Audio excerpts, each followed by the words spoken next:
Okay, so it should be. All right. Welcome, everyone, to our event on non-state actors in education. My name is Will Smith. I'm the coordinator for the Comparative Education and International Development Research Group, which is a group situated at the University of Edinburgh. It's a newer group. I would encourage you to take a look at our website, or you can follow us on Twitter at CEID.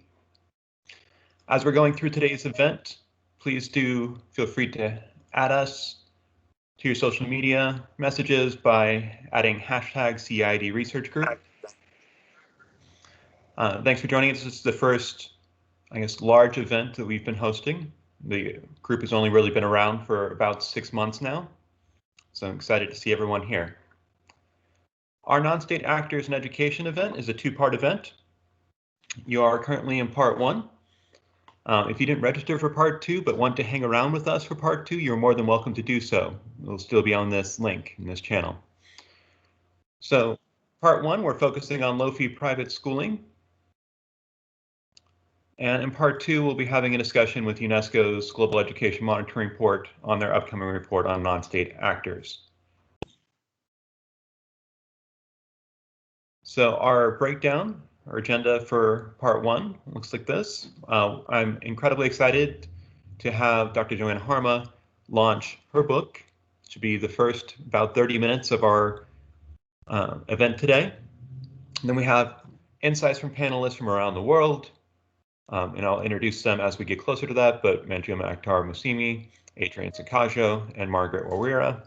And each of the panelists will have about 8 to 10 minutes to add their insight.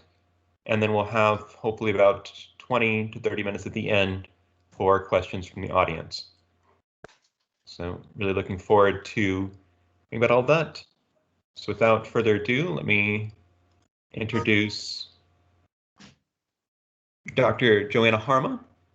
So Joanna Härmä's research focuses on non-state actors' involvement in education, especially low-fee private schooling in developing countries.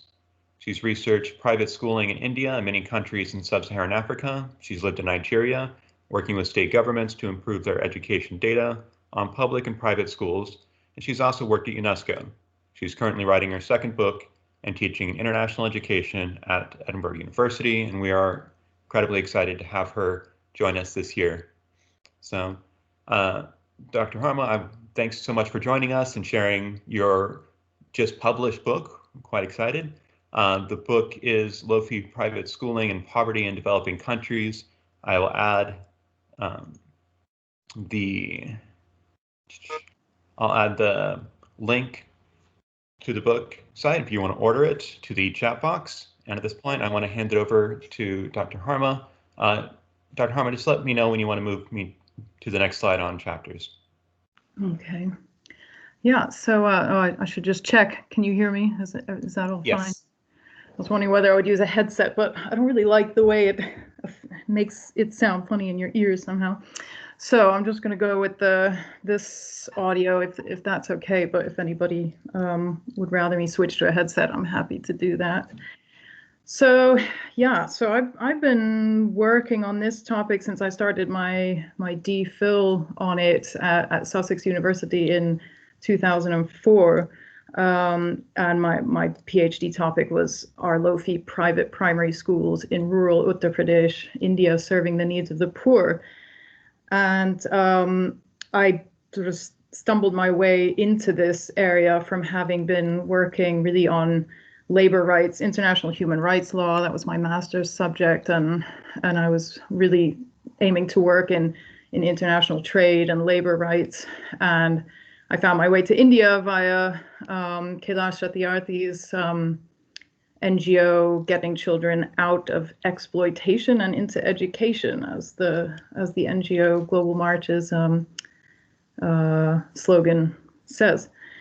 And it was through that and meeting children who were working and not going to school, etc., that I came up with this semi-foolish idea along with the person who would soon become my husband, Gaurav, to start a school of our own in in his ancestral village in a sort of remote part of Western Uttar Pradesh. And so we decided to do that. We did it, and then I decided to go into a more sort of learning about education, specifically in India, and then chose to focus on this area of non-state schooling, I guess because of my own background in the subject, and also thanks to a helpful suggestion from my supervisor, Pauline Rose, who's now at Cambridge. So from there, really, I was lucky enough to get my first job after my PhD in Nigeria, which is one of the real hotspot countries for low-fee private schooling. And while I wasn't going there specifically to work on this issue, I was able to really sort of convince the program and DFID about the importance of researching this topic there, especially since Nigeria is just one of the real hotspots for it. So yeah, after I organized and trained a team and managed them and worked with them, walking all the streets of, well, not me personally, but every day walking streets of Lagos to find all of the low-fee private schools that were existing. We really hunted them out, and while the government thought there were about 4,000, we came up with over 12,000 that were found in the reality. So it really sort of uncovered the significance of the situation there. And from there, yeah, I went to UNESCO for a few years on the Global Monitoring Report, and then back to independent research and consultancy back in 2015. And yeah, so I've been researching this in a range of different countries. I did this in, of course, Uttar Pradesh, in Lagos, Kwara, and Abuja in Nigeria, in Accra, central region of Volta region in Ghana, in Abijan, Cote d'Ivoire, in Kampala in Uganda, Dar es Salaam in Tanzania, Maputo in Mozambique. And I was able to do some visits to schools in Kibera and Nairobi, and through some early childhood education, I also got to visit some private schools in Liberia. So I've seen this in quite a lot of places, and all of the experiences I was having made me really decide to come up with this book. So I had the idea almost exactly 5 years ago in January when I was in Abuja, and now it has finally come out. So it's been a nice culmination to all this work so far. So just to give a quick tour of the book, yeah, Will, you could move it on to that. This will be my only slide. I'm not going to go through all of these chapters, but you'll see it's a book focusing on low-fee private schooling, and these, of course, are low-fee private schools targeting poorer or lower income segments of society. But if I use shorthand of private schooling for the poor, low-fee private schooling, I want it to be understood that I don't mean that the truly poor are accessing these schools, because they're not. So low fee just means low fee in relation to the very expensive schools that are out there, and basically the lowest fee that is possible for a school still to exist, i.e. to be able to pay its staff and to keep going. So it's low in one way, but not low in another, because there are many, many families out there that will never be able to afford to pay for a private school. The focus is on these schools that are fully dependent on parental fee income. So these are not charitable schools, they're not NGO schools, largely they're not mission schools, although some missions do run schools on a model that's basically indistinguishable from the low-fee private school model, because they don't really subsidize them very much, whereas other missions do have like heavily subsidized schools. You will see that I also bring in some wider elements to the world of education and non-state actors in education. So I start out by looking at what I have found really led to what is referred to as the mushrooming of these schools in poorer places, which was basically the Education for All movement and efforts to scale up provision of government schooling far beyond what the sort of stock of qualified teachers or highly enough educated people in the country could withstand, i.e. beyond the powers of various places to supply teachers that were really educated enough to even be teachers. So I do have a chapter focusing on that, on the expansion of government systems. And I look at the failures of the government systems that led to the growth of these schools, because that really needs to be understood. I mean, the challenge in government schools is enormous. And so communities starting their own little private schools for anyone that could afford to pay. I look at what I think is often sort of glanced over. It's sort of noted almost as a footnote that, well, a huge amount of what children learn is really to do with their family background, their socioeconomic status, and the challenges that growing up in poverty means. So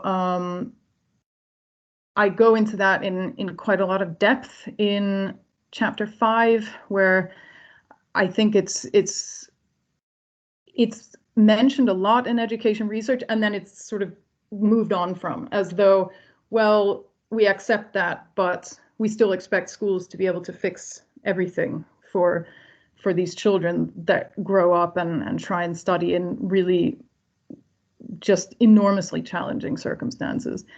And then I go on to look at the things that are very specific to private schools. So these low-fee private schools, how many, the poor and often the rural are bypassed by markets because they simply can't enter them. They can't afford to pay the fees. And then I look at a question that I think is very important, that, are these schools even worth the sacrifices that parents make to access them? And then I move on to bigger issues around this topic, the role of profit and corporations. And I look at competition and high stakes and corruption in the private sector before looking at the role of regulation. And so those are the main chapters, really. And then I draw, again, some wider issues into the debate at the end. But so I wanted to draw out, because it's very hard to summarize a book that's taken me so long to arrive at in like half an hour. So I wanted to draw out some of the main issues that I see. So firstly, quality of education is really at the center of this thing.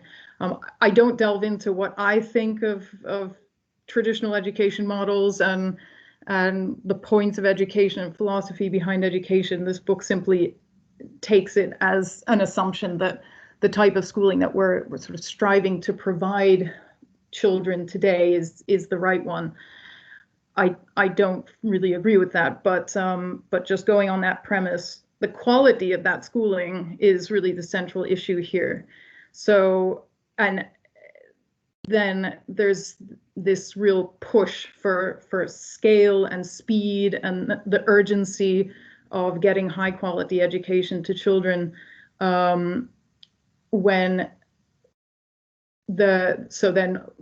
leading from that observation is the fact that there simply aren't the teachers there to provide the kind of quality that people want to see in schools for all children everywhere. So I have observed this sort of people tying themselves up in knots of, like, how do we improve these schools? Like, how do you improve low-fee private schools? How do you improve government schools? Well, and how do you do it quickly? We need to do everything quickly. But again, this is another thing, sort of like the household background issue of the children who are struggling to learn, that issue being acknowledged and then sort of glanced over and expecting the schools to fix everything for these children. Similarly, there's a sort of acknowledgement that things change slowly in education, and education is a slow business. and it's slow to change, and it's slow to bring about concrete, lasting changes and improvements in learning. And yet there's all this rhetoric about speed and scale and making everything happen now, or at least in 15 years' time. And we keep failing in this with these education goals. And I think it won't, there's simply nothing that can make everything happen fast. So the central thing, I think, really is the teachers. So you can't really improve low-fee private schools all that much, because the educational base of the teachers that are serving as staff in these schools is very low. There's the key issue for these schools, low-fee private schools, of teacher turnover. So you have lowly educated people who are constantly changing. They're changing schools, they're going back to their own studies, they are moving into different lines of work if they can, or they're getting government school jobs if they can. So I think really central to that, the quality issue with these schools, and with what everybody's trying to focus on now with all education systems, is just the available teacher base that's out there to teach in these schools. And there isn't really a lot that can be done about that aspect. And so then issues of regulation come in. How do you regulate schools when there simply isn't the wherewithal to provide the sort of quality of education that we would like to see? And what can regulation do? What is the role of it? To date, it's been fairly counterproductive, I would say, in focusing on sort of closing schools down or outlawing them. That just hasn't been a productive thing. Then the low-fee private schools, as they stand, they're doing a job that people want them to do. They are functioning. They are they've scaled up more than any other sort of project or program or organized thing. You know, they have truly mushroomed independently, and they are doing what parents want them to do. Admittedly, most parents might like to see some improvements. Most parents want to see some improvements in some aspect of the school that they send their child to. But the fact is that they are doing the job at the moment. And then I think so in a way, I don't really think that low-fee private schools are a terribly big deal. I don't think they should be the focus of a lot of worry, stress, efforts to regulate them and improve them and control them and all the sort of knots that a lot of people tend to tie themselves up into over these schools. I think probably the most important issue around this area is the sort of the growing international interest in low-fee private schooling. I perceive a significant threat from a large corporate sector coming in to try and profit off this model.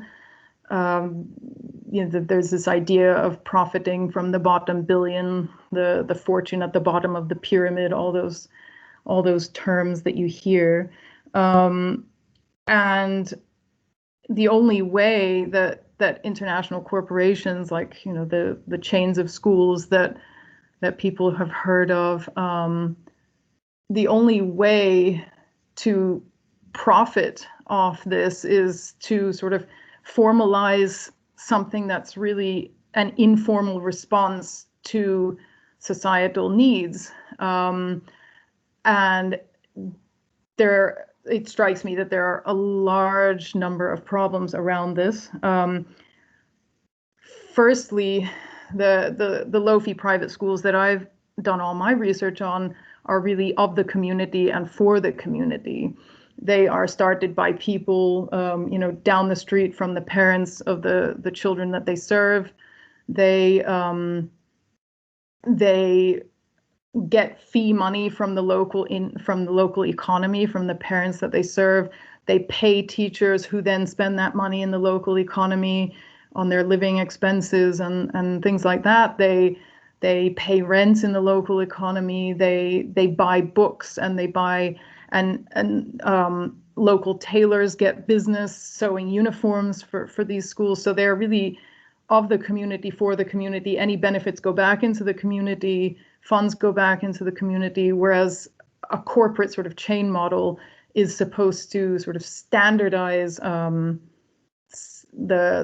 quality or the standards of these schools, and they are aimed at sort of providing a brand name that can be trusted and a way of sort of quality assuring or giving a sort of stamp of quality of what happens in those schools.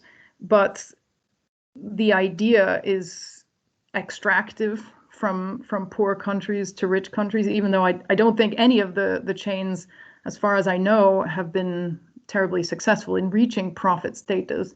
But the idea behind becoming an enormous provider in any given country is a threatening one for reasons of regulatory capture. What happens if that business fails? And then you get into all the sort of Wall Street adjacent issues like too big to fail, too big to discipline or regulate properly. I see the growing interest in chains and PPPs and all this kind of approach to the low-fee private sector as being potentially quite threatening to poor countries. And so yeah, the growing international interest, I think, is the most problematic area of this entire subject. So even the idea of using these schools as PPPs, that, like the chain schools, that also is, I think, potentially threatening for these countries, because I think, firstly, a lot of the time large corporations bite off more than they can chew. They overpromise what they can deliver, and I have several examples of that, even from rich countries, even from the United States, where PPPs have failed due to the corporate partners' inability to deliver. And again, it's extractive of funds from poorer countries, and I think it is actually the PPP model that the larger corporate chains are after, because once you get a government entering into a partnership with your organization, then you can expect, usually, of course, governments do struggle to pay their own teachers, they struggle to pay out on certain contracts at times, but the idea would be that a government payment to a company for providing school places for primary school children or secondary school children should be a more reliable money stream for these companies. And also it leads to a sort of standardization of the amounts that each school place is bringing in for that company. So, for example, like when I was in doing my research in Abijan, I found that there was already a local PPP for the secondary level. So government was paying private schools to provide secondary schooling for students coming through the government system. So these children were completely government funded to go then at the secondary level to go to private schools, because the country was struggling to provide enough private school places. And what was interesting to find was that the PPP paid a flat amount to each and every school. So even if it was in a very poor area and and a local private school would pay would charge a very low amount to parents. The PPP would pay out at this flat rate that was often much higher than what a local low-fee private school in a really low-income area would be able to charge. So that can be quite a sort of lucrative market, and I think that is probably one of the key targets of many of the low-fee private or supposedly low-fee private school chains that have come into operation, like Bridge International Academies and others that have come in using the parent paid, as they call it, low-fee private schooling model at first. I think the end goal has been to do a sort of concept proving exercise by existing in the marketplace at the fee, as a low fee private school, or relatively low fee, but not the lowest. And then to sort of convince governments to enter into PPPs and then go from there. And even in Bridge International Academy's own investor pitch decks, they have shown that they consider this PPP, government paid market to be much more lucrative. There's a lot that I could say about PPPs and the trouble of administering them, the fact that they usually miss out on the poorest children. Even the accountability mechanisms, for example, in Punjab, in Pakistan, the accountability mechanisms aren't terribly successful in holding them to account for the money that they receive and for providing a good quality of education. So yeah, I'll probably leave it up to the questions that come in to talk more about any of the areas in the book. But again, I think these low-fee private schools are, I tend to characterize them as a crisis response in contexts where parents really have no other choice. And they are very much a reflection of the communities in which they appear. And as I said, they are of the community. And children live and play and sleep and eat and go to the toilet and go to school in the same context. They stay in the same neighborhood. There are good reasons why parents choose these schools, so that their children don't have to travel far afield to get to a government school. So these schools that upset so many people because of how they look and the facilities they provide or fail to provide, these are the circumstances in which these people live. And I argue in the book that aid programs and all this are not going to really be able to make a dent on this situation, that our international aid budgets are a drop in the ocean of what these countries would be able to provide for themselves if there was fairness and democracy in international trade, in the major international organizations in which poorer countries are up against it, where the rich countries of the world hold all the power. So we get all upset about children going to school in poor circumstances because education is so fetishized, but I never really see anyone, throwing a major fit about poor communities providing makeshift responses to other difficulties of their lives. And for example, I just rewatched Slumdog Millionaire the other day, and it was so interesting to see, in one of the early scenes, the privately provided public paying toilets. I've seen loads of those in my own research, and I don't see people having such a fit about that, or the fact that my father-in-law bricked the road to the hamlet where our school is 30 years ago because the government didn't provide that, didn't provide a road to get to the hamlet. So I think the source the challenges and the issues and the injustice is somewhere far outside of education. And these schools, as government schools are, as all schools are really a reflection of the society in which they exist and from where they have come. They are not shapers of that society. They reflect back the society and they reflect back the challenges. And these small schools are doing whatever they can in those circumstances to serve the needs and the desires of the people in those communities.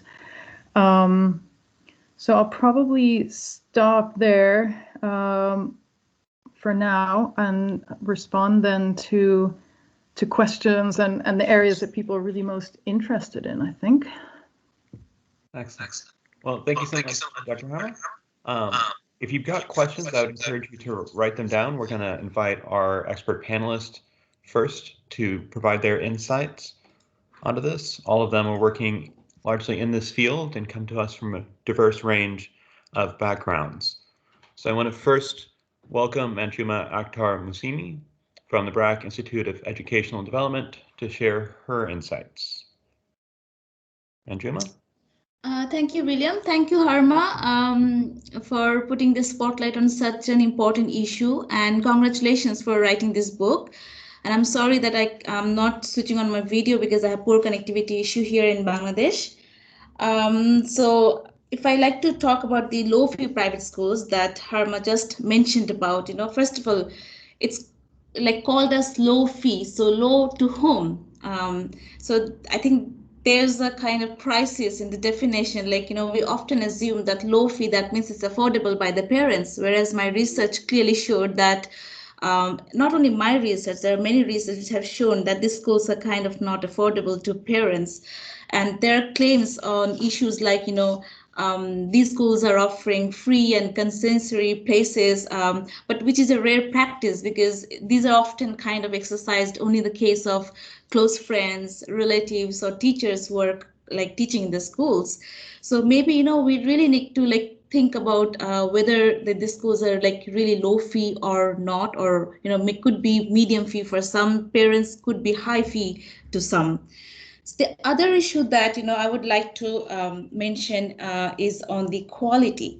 So there are a number of reasons why, first of all, parents are choosing the schools, like school proximity, commuting to schools, that are kind of further apart from the home is really difficult for parents, especially, I have done my research in Muslim community in Delhi, which is a very conservative society where mothers are not kind of, able to go outside without the close relatives in that sense, it has to be male members accompanying them to the schools. So parents mostly choose the schools because of the proximity, since it's in the same neighborhood. So it's not really difficult for the mothers to kind of commute to the schools and pick their children or drop them there. The other issue, the other thing that parents specifically choose the private school is because of the school environment, because, many parents complain about the government schools environment, which often kind of do not support their ideologies or do not support the kind of environment they're wanting. And by that, I mean that the parents kind of find the students who are going to the government schools are disobedient and are often kind of engaged in consuming drugs, are also sort of, they happen to beat the teachers. One parent kind of shared me the story, how one of the children, he kind of took out the ceiling fan and started beating the teachers. So these are something that parents actually watch and kind of scared to send their children to the government schools. And parents also kind of, reject these government schools because of mainly on the, because of the teachers' insincerity. So most of the research that we come across, the evidence mostly points to teacher behavior, where they are kind of not really appreciating the government schools teachers' behaviors or the kind of care that they should be showing to the children. They're not dedicated enough, according to the parents, that and that the parents also feel that the teachers, cannot really instill discipline, because to them, discipline and care is more important than the academic achievement. Parents are also worried about the kind of environment that these children are growing up, because there is a children are kind of exposed to drugs, and then they're engaged in fighting, which the children actually do in any type of schools. But then there are, I think, massive use of abusive languages, which is what the parents are not happy about. And they observe this since some of the schools are kind of located in their neighborhood. Parents, I think they're also sort of not satisfied with the teaching quality of the private schools, because there are a number of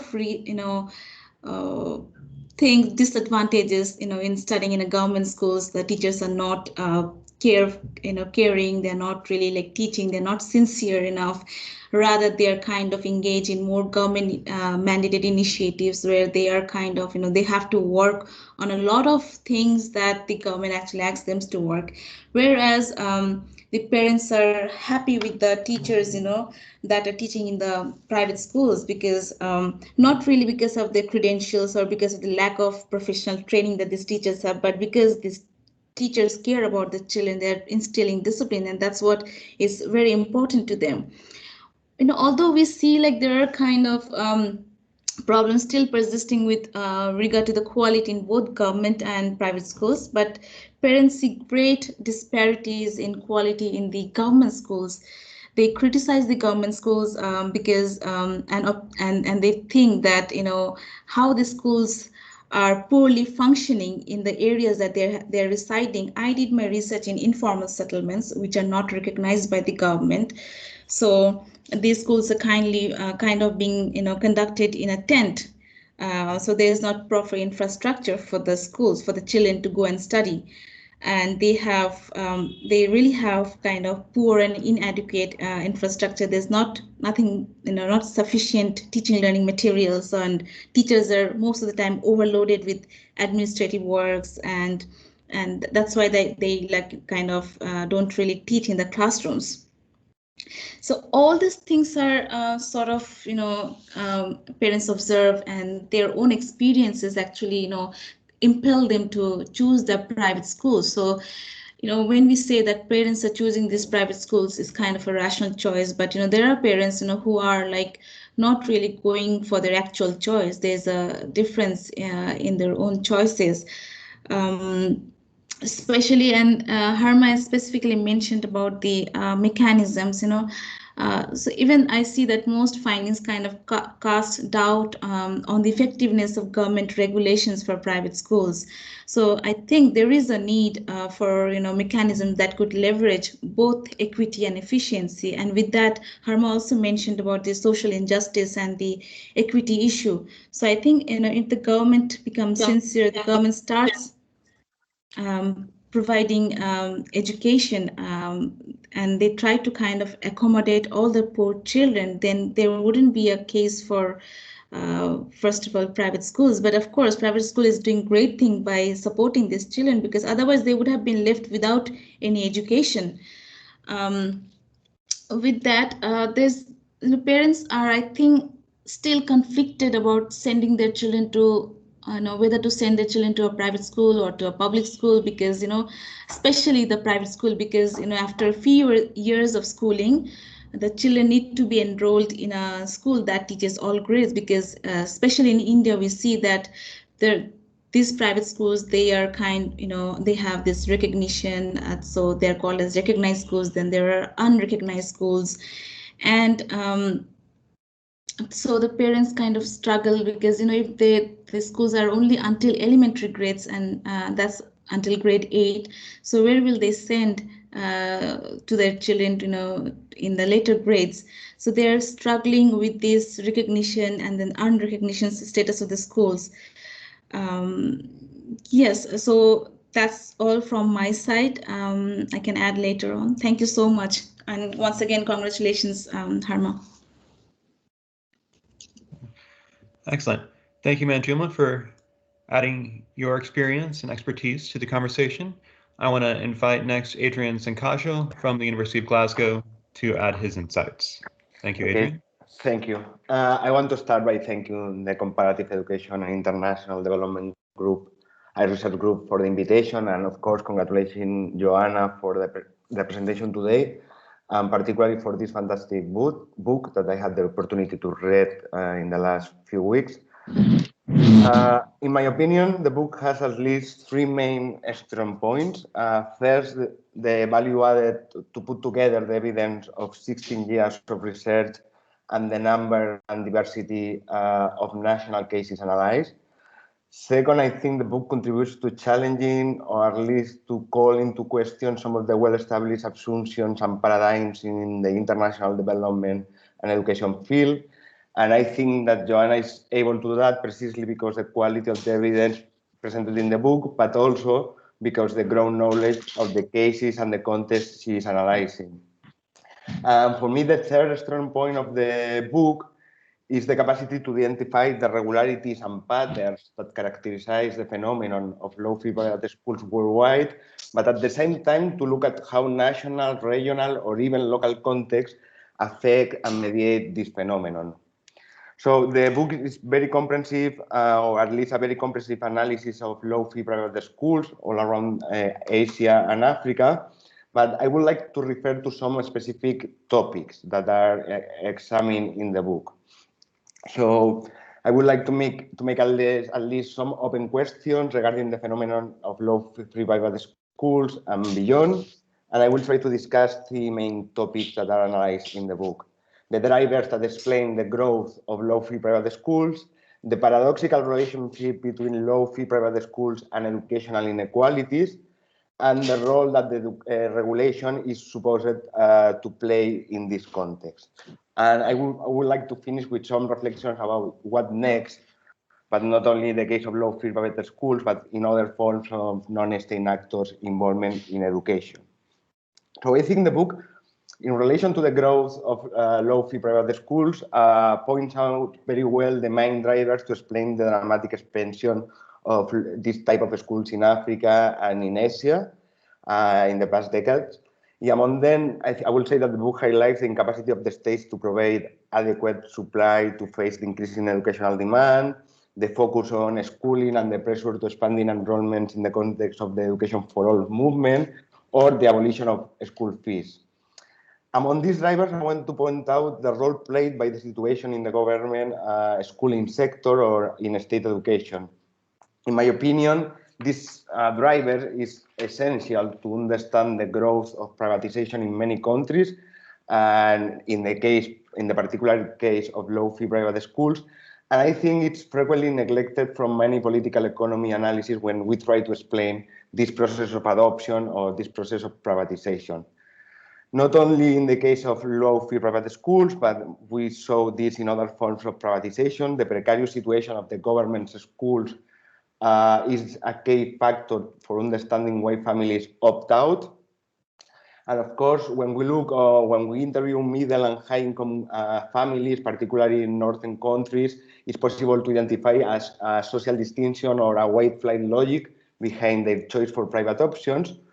But I will say that, as one Chilean scholar told me once, researchers, particularly from the north, very frequently tend to transpose this analytical approach when researching school choice and privatization in middle and low-income countries. And I think that we fail to provide an accurate picture of the phenomenon.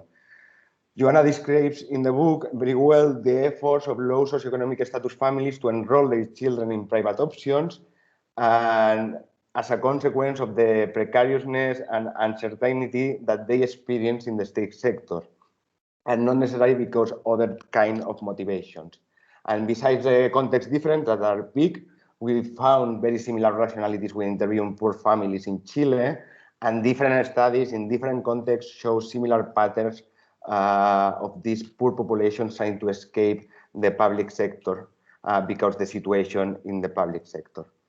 And I think that this is particularly interesting because we need a more complex knowledge of what we frequently call opting out, because it's essential to understand the multicausal nature of privatization phenomena. The other point is about the relationship between low-fee private schools and educational inequalities. I think this is one issue that is present in very different ways in almost all the chapters of the book. And I think this is one of the most relevant contributions of the book. This role of low-fee private schools in providing educational opportunities for the relative poor, and we have the debate about what means low-fee, but at the same time contributing to increase educational inequalities. I think that this apparent paradox illustrates somehow the complexity of low-fee private school phenomenon, and I think is very well explained in the book. Despite the debate about affordability, which is analyzed in chapter 6, the fact is that low-fee private schools has allowed many children to access education in areas where the state supply is insufficient, or even in areas where the state is absent. However, and I think that Joanna describes it very well, low-fee private schools foster educational inequalities because some practice that we have observed in other national contexts, creme scheming, school fees, the lack of incentives to enroll students with disabilities or special needs, the lack of private supply in rural or remote areas, or the concentration of most disadvantaged students who are not able to pay for these low-fee private schools in public schools, and the peer effect that it means. So I think that the other point is that very frequently the poor family's capacity to exercise choice, that is the basics of what Joanna describes as the theory of markets, is also called into question because of economic, geographic, information restrictions. And I think that despite the contextual difference, all these factors fostering educational equalities and at the same time expanding access are observed in other regions of the world, like in the case of low-fee private schools in Lima, in Peru, analyzed by Maria Ballarín, or in Buenos Aires, in Argentina, by Mauro Moschetti. Or even in the case of well-established PPPs, such as school vouchers in Chile, or charter schools in the States or in Colombia.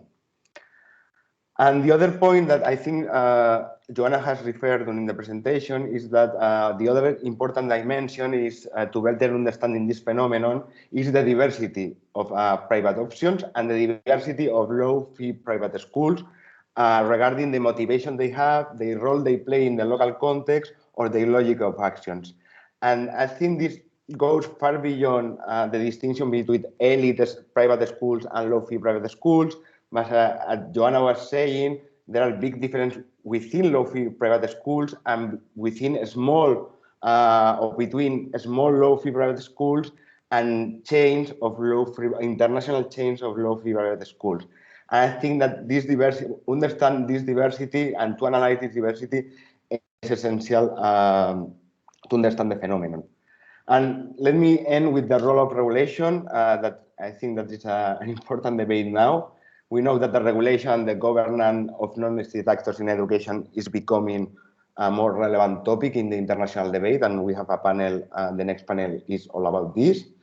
I think from a very pragmatic position, Faisal Rizvi affirms, and I'm quoting, the question is no longer whether private actors should be allowed in education, but rather to what extent and how should their activities be regulated and to what end.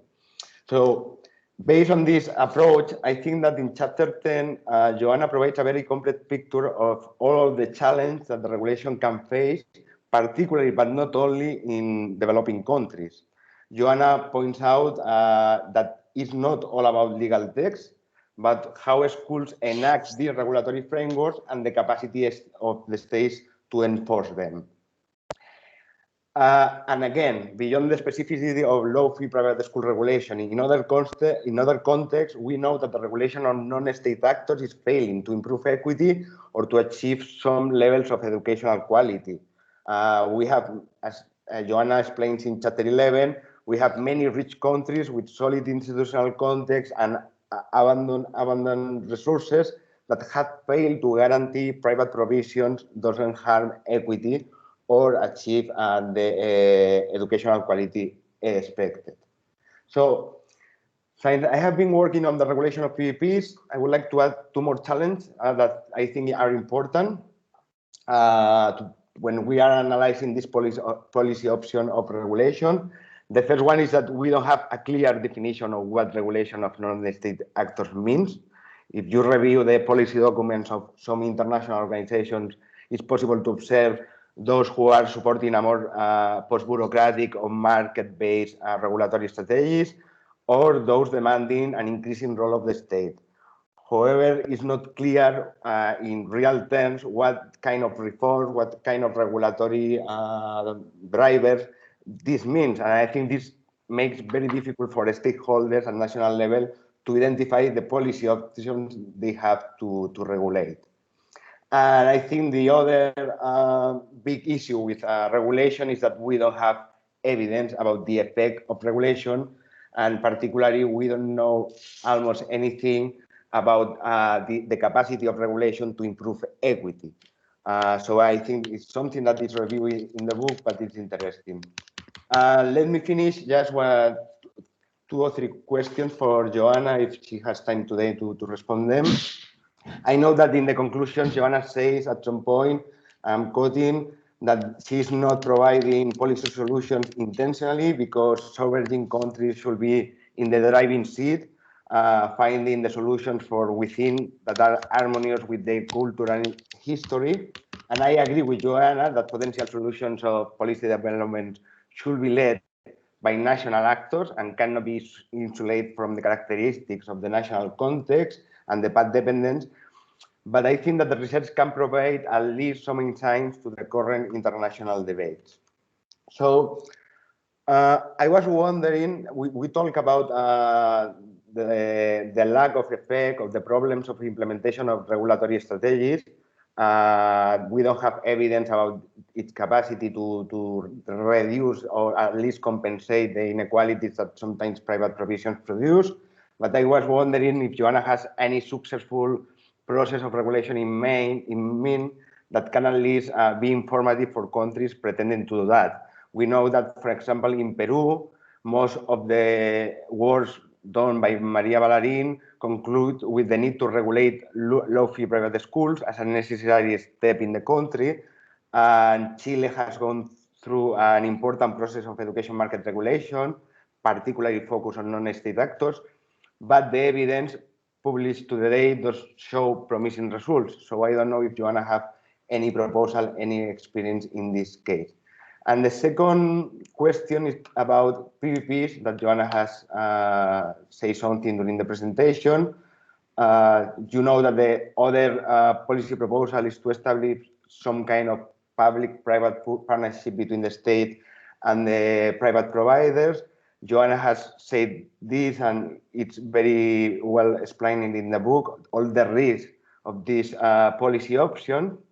And even she reviews to experience in the developing countries, in Pakistan, in the Punjab, and in Liberia. And I will say that she don't show very clear benefits from these policy options. But I don't know that in context where private provision has expanded dramatically, and currently they represent a cornerstone of the national education, some kind of public funding scheme from private providers in exchange for quality and equity standard is the only feasible potential option, or Joanna has another approach to that. And finally, I will say that the third proposal is the most pro-public position for those who advocate for limiting the role of private provision, and they consider that the states need to replace the already existing private provision with a strong public system. I think this option is interesting, but doesn't consider how privatization limits and conditions the future policy development. And I would like to know the opinion of Joanna about this position, and if she devised any third way proposal in context where small low-fee private schools are very well established and represent an important share of the enrollments into the education system. So these are very broad questions. They are very context sensitive and depend on the country. But I think that the research, we need to provide some answer in relation to that. And I will say that Joanna is in the position to do that. So thank you for the invitation again. And let me finish by recommending the book, because I think it's a really good one. Thank you. Excellent. Thank you, Adrian. So Joanna, I'll come back to you having an opportunity to address some of those questions after we've heard from our last panelist today. So I want to thank Margaret Wawira from the East African Center for Human Rights for joining us today. Margaret, we really look forward to your insights. Thanks for joining, and it is over to you. Thank you so much, Will. And hello, everyone. And congratulations to Joanna for this brilliant piece of evidence. So as Will has said, my name is Margaret Wawira, and I work for the East African Center for Human Rights based in Kenya, working in the East African region. And I currently head the education support program, through which our work focuses on promoting the realization of the right to education, particularly marginalized and those in urban informal settlements.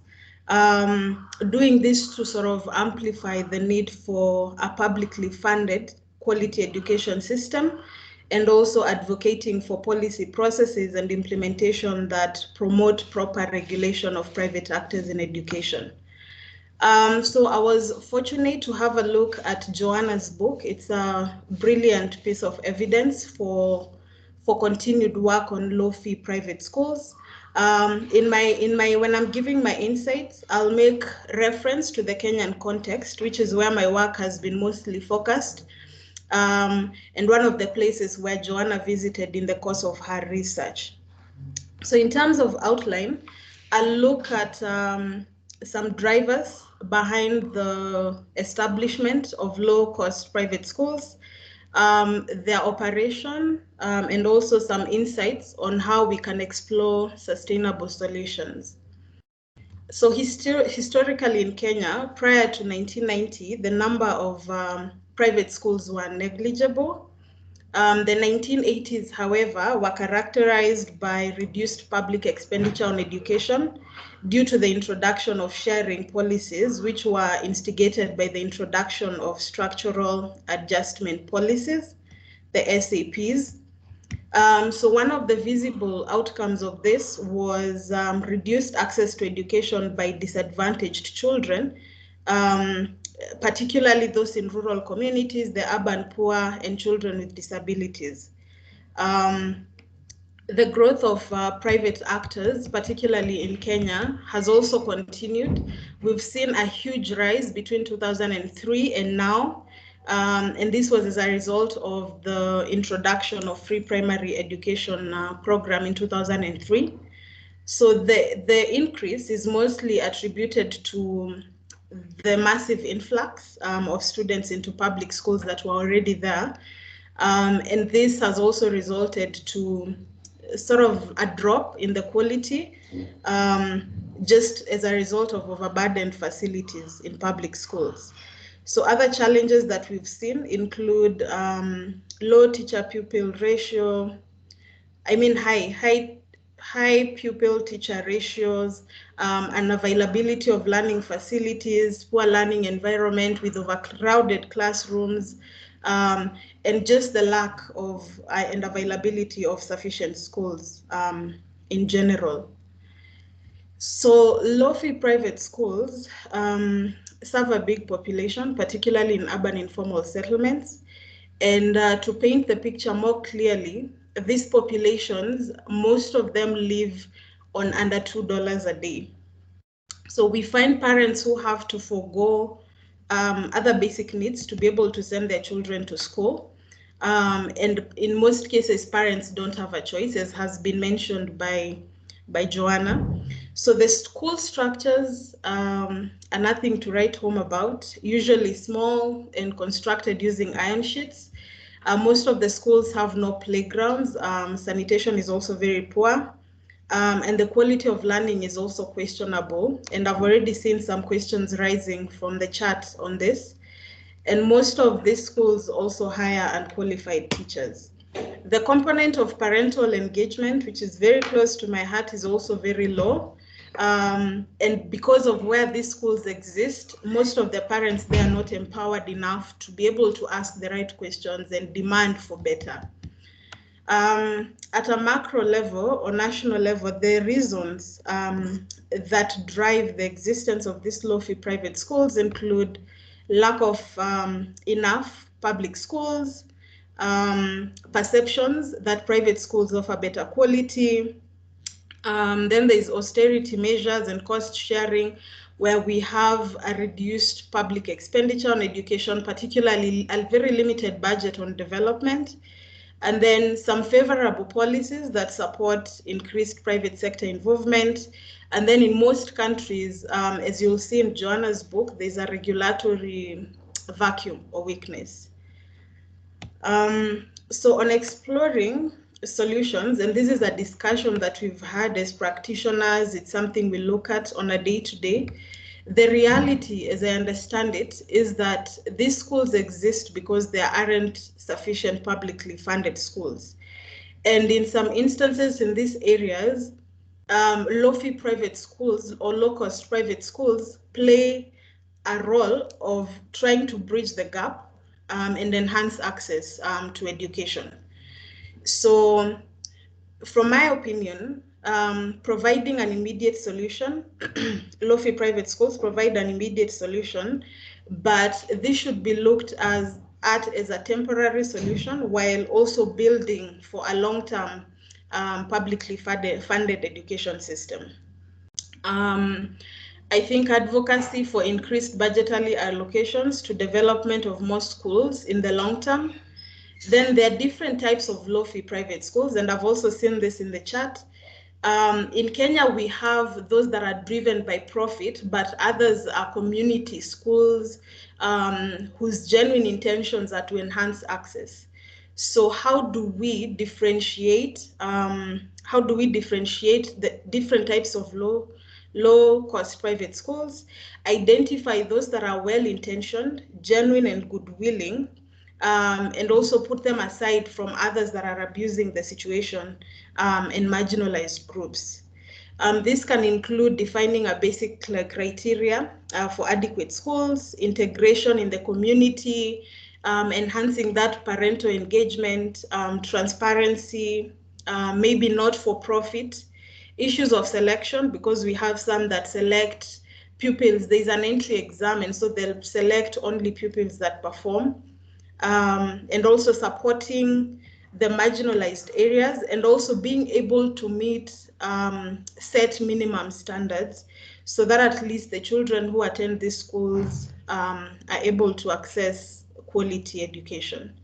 Then a regulatory framework is another discussion that needs to be had at the national level, at the global level. And I want to make reference to a document that has been developed by actors, basically in the private sector. In the actors who've been advocating for a publicly funded education system and challenge privatization. And it's called the Abijan Principles. I'll share the link to this in the chat. They were launched in 2019, and they basically provide that states must take all effective measures, including the adoption and enforcement of effective regulatory measures to ensure the realization of the right to education and regulate private actors in education. So there are some really interesting principles, and this can be the basis for discussions around developing a framework that can be adopted by countries that are facing these challenges, so that we have one voice advocating for proper regulation of these actors in education.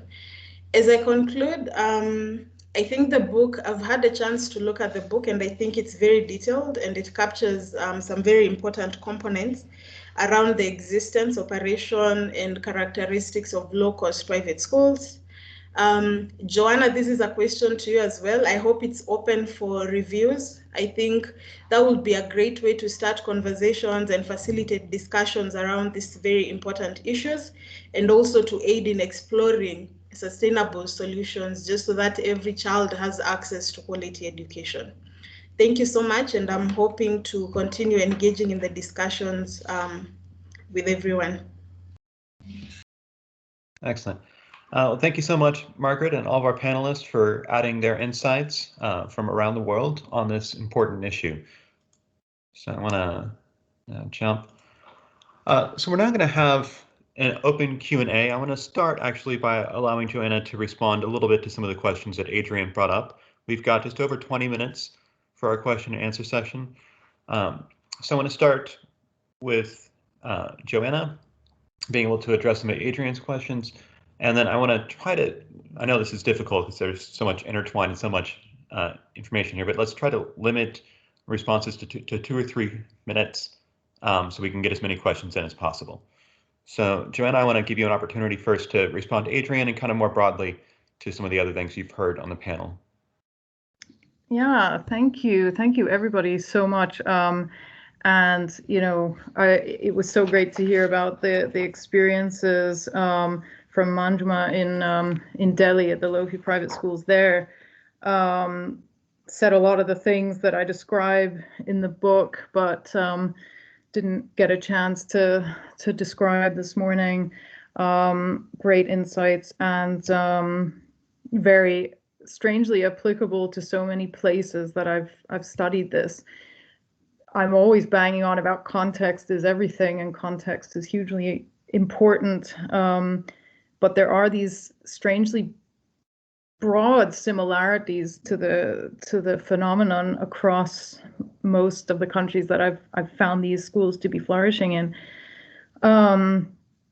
Yeah, the regulatory point, it's really a tricky one, because until there is sort of genuine capacity, political will, you know, all the political economy ingredients are in the mix, I don't really see any hope for real regulation of these schools.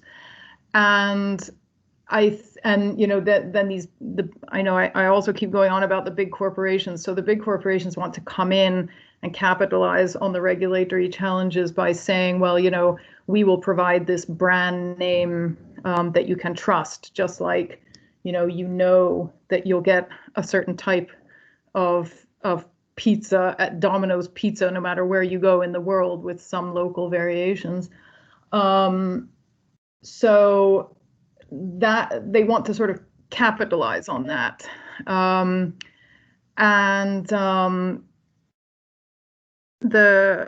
Oh gosh, I've just lost my train of thought with the regulatory problems. So while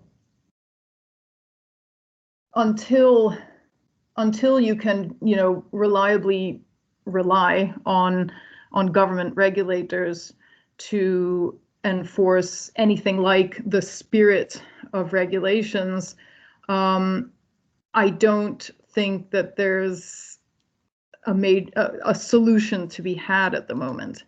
So, oh yeah, so I've got my train of thought back. So the large corporations want to capitalize on that, while I see them as the biggest threat, actually, because in PPPs there tends to be much less proper accountability, whereas when you're just sticking with the low-fee private school sector as it is, you know, what people tend to call the mom and pops, you know, the little independently owned and run schools, I really think that that's the best that we have at the current time, because for the most part, parents won't be supportive of a school that's abusing their children or just flagrantly neglecting them. There are exceptions. There are always, you know, less good operators of schools than others. But for the most part, I think the best generalization we can draw is the fact that most parents won't really stand for that, and the fact that if a school owner is in the community and they have to face every day walking down the street to get to their home, to get to the shops, to get to their work in their school, they are probably less likely to be really doing bad things in their schools. Again, there are always exceptions to that. Whereas once you depersonalize things and have this sort of large corporate actor where, you know, the school manager now, instead of the sort of proprietor or the head teacher, the school manager can be sacked at any time. They are just, you know, focused on ticking the boxes that are required of them. It's not their school. They don't have that personal investment in it. I think that's a danger. I don't see much hope for the countries that I've studied this in. I don't see any hope in the short term for government regulation to be in any way effective, genuine, helpful, positive. I'm extremely pessimistic on that point, and I think that direct relationship between the parents and the school is our best hope at the present time. The funny thing is that this actually takes us back a bit to the history of market thought, philosophy. You know, a lot of people now will take the works of Adam Smith to say, well, you know, markets as embodied now in, you know, multinational corporations and stuff like that, and you know, they're the way forward for everything. Whereas when you go back to what was actually happening at the time that Adam Smith was writing that, what his idea of markets were small independent traders who would not be the sort of wage slaves of large companies that sort of came in during the Industrial Revolution, for example. So in the sort of market in education, the best analogy we have to that are the low-fee private schools. Of course, they have employees that are their teachers and everything, but those schools are I would say the best defense against sort of corporate rapaciousness, regulatory capture, threats to national sovereignty, and I think that relationship with the parent is the best we have for regulation at the present time. I have seen no examples of where regulation has been effective for low-fee private schools or for PPPs, because I think every time you put in one of these test-based accountability measures, all the incentives just get all messed up and completely perverted the way I described in the chapter on looking at Pakistan. Sorry, I've gone way over the 2 minutes. It's okay. So thanks, Joanna, for that. I'm going to invite, and I'm going to mess this name up, I apologize, but Lakat Ali Hazan Sada, who you have your hand up. Oh, yes. Yeah. If you can hear me, thank you very much. It is a great discussion, actually, about non-state actors in education, specifically in the global south. I would like to raise a couple of issues or points in regard to this, in particular about Afghanistan. You might know a lot about Afghanistan, about insecurity, about lack of education, or maybe nearly half of children don't have access to education in Afghanistan, especially in the private and secondary level. It is great actually that private actors, they fill this gap in the absence of governance in the national or subnational level. However, there are one controversy of this this privatization, or maybe one of your colleagues mentioned about the political economy of education has been not very much paid attention to, that these private actors or private schooling mainly focus in the populated area in Afghanistan. Either it is in the capital city, provincial capital, or district center.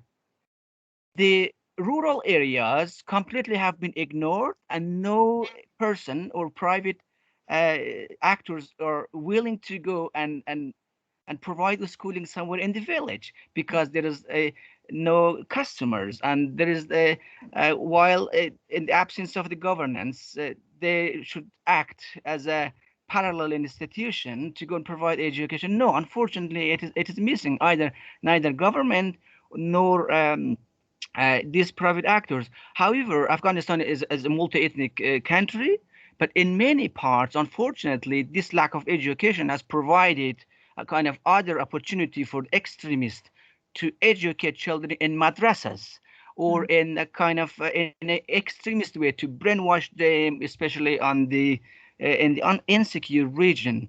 So I just would like, it was great discussion actually. So yes, it has filled the gaps in many places. However, there are some controversy in that regard as well in case of Afghanistan. Yeah, that's really interesting. That's a big theme that's come out in all my research so far. I sadly haven't done as much rural area research as I would like to, but they're far less likely to appear in remotely populated areas. And in the book and in one of my papers, I highlight the fact that in Uttar Pradesh, you can find them everywhere, in villages, remote areas, because the population density is about 800 people per square kilometer, whereas in rural Kwara state in Western Nigeria, it's like 80 people. So they're far more or less likely to appear there. So yeah, so that it's, I think this is sort of an old debate now about, whether low-fee private schools are like the solution to everything.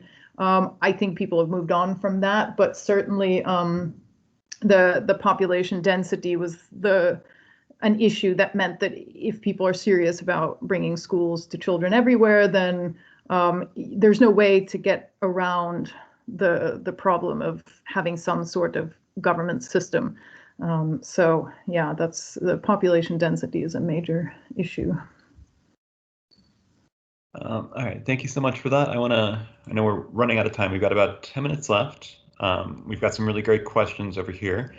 I was interested, since we've focused a lot on corporate low-fee private schools, Rosala De Falco in the chat box brings up a good question here on differences between community-based low-fee private schools and corporate chain model low-fee private schools. And if you can, Joanna or others can talk a little bit more about, should governments be supporting community-based low-fee private schools, and how does the difference between these two really affect the right to education in a country?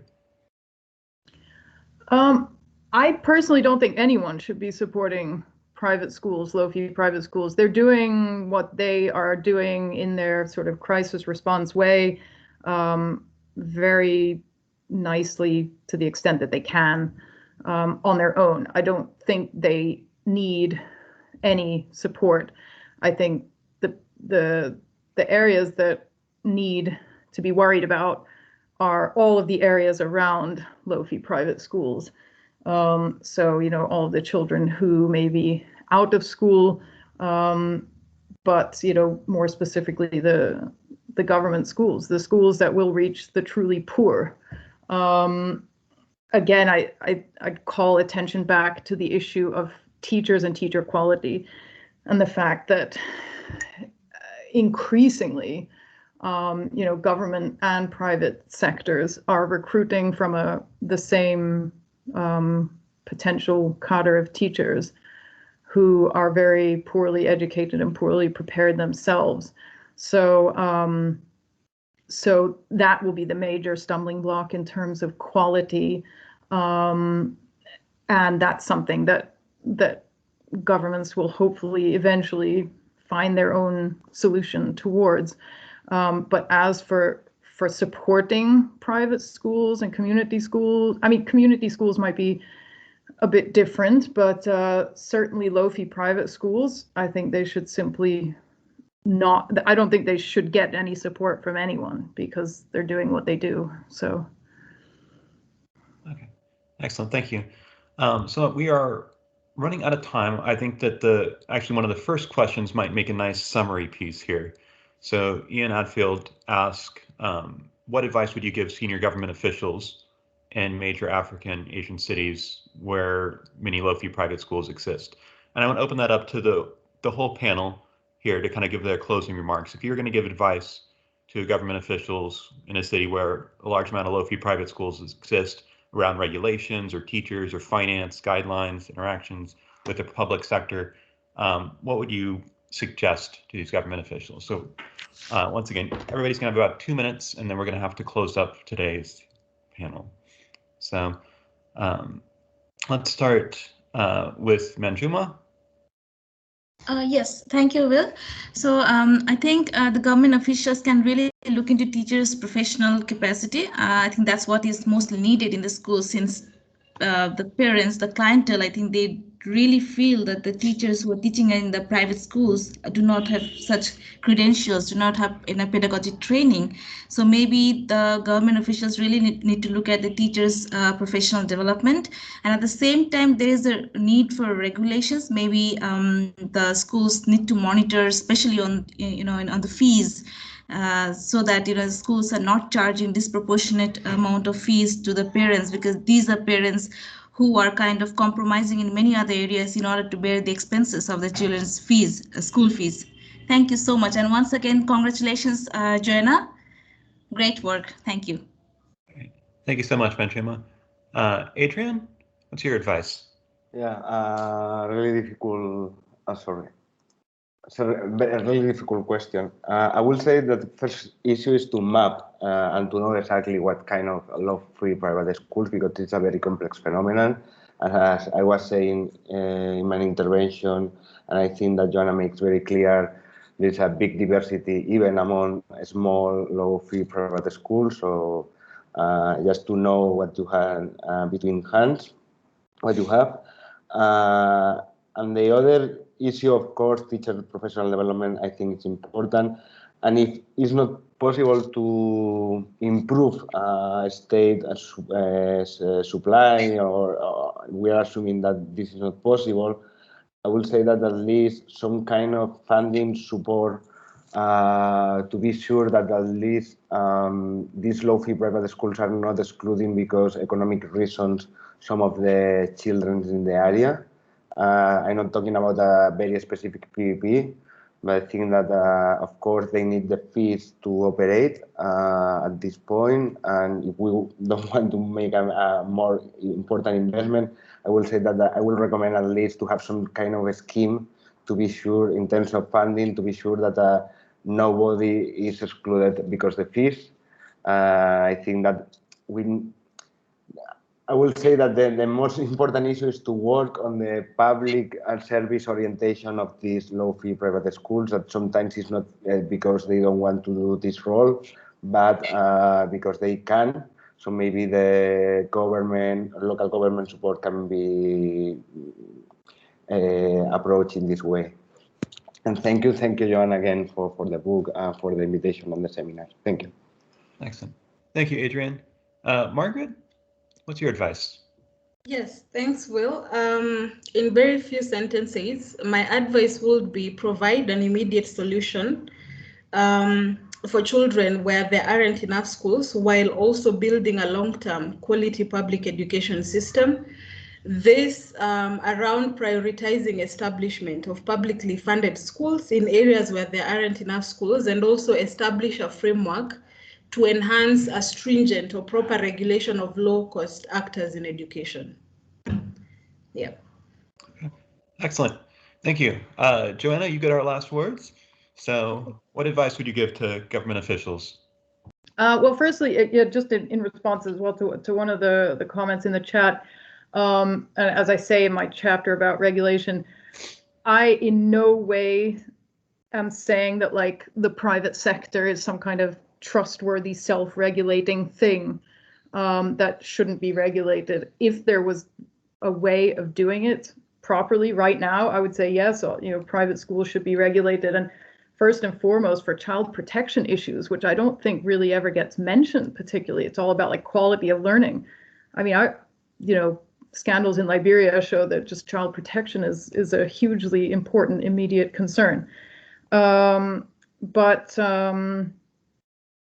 my advice, my one and only bit of advice would be to be open and to know your sector. So just the long-term situation like in Lagos and so many countries where there's this punitive attitude towards low-fee private schools. I have gotten the impression that there's a certain amount of shame attached to them, that like people would rather go to these horrifically shoddy looking schools close to home, small class sizes, there are many reasons why, than send to our government schools. So I feel like that's a little part of the sort of punitive attitude towards low-fee private schools. But I think it's vitally important to start by having a more open attitude to the schools, to try and get, some kind of data on what's existing in your own territory that you're governing, and to try and build a sort of national atmosphere of school improvement. There's no point in having a regulatory standard that's up here when everyone's down here. The idea should be that these schools are undeniably serving a need, and there should be an atmosphere of school improvement across the board.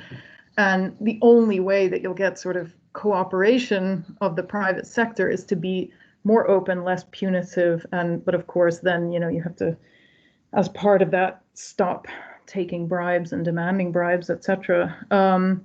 But that would really be my only advice so far. I mean, I think the national governments, state governments, they need to come to their own solutions in their own time.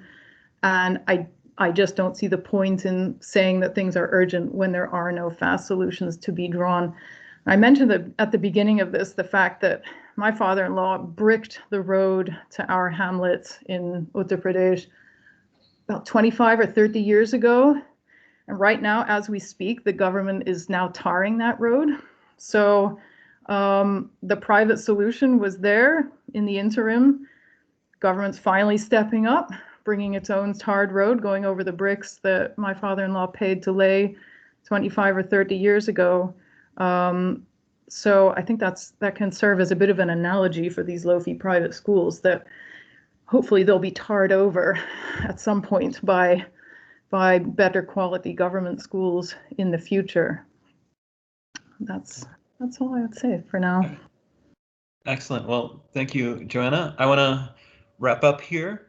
First by obviously thanking Dr. Joanna Härmä for her wonderful presentation and her book. So I'm going to add the link here again to the chat box. If you're interested in getting a copy of her book, you can purchase it here. So thanks, Joanna, for that. I also want to thank our panelists, so Manjuma, Adrian, and Margaret, for adding a very nice, diverse variety of insights from around the world on low-fee private schools, and all of the participants today, including those that did put out questions either in the chat box or orally. I apologize, we didn't quite have time to get all of them in the chat box, but really appreciate everyone's participation. Once again, this is the CEID Research Group event, so please do follow us on Twitter at @MoreHouseCEID. Thanks everybody for joining today. If you are going to stick with us for part 2, just hang around. We'll still be in this channel, and we'll get part 2 started in just a few minutes. So thank you, everybody. Thanks very much to you, Will, for organizing all this. It's been great, and thank you so much to the panel for the great contributions and thoughts. Excellent. All right, so I'm going to stop recording for part 1 now, and we'll be moving to part 2 in about 2 minutes.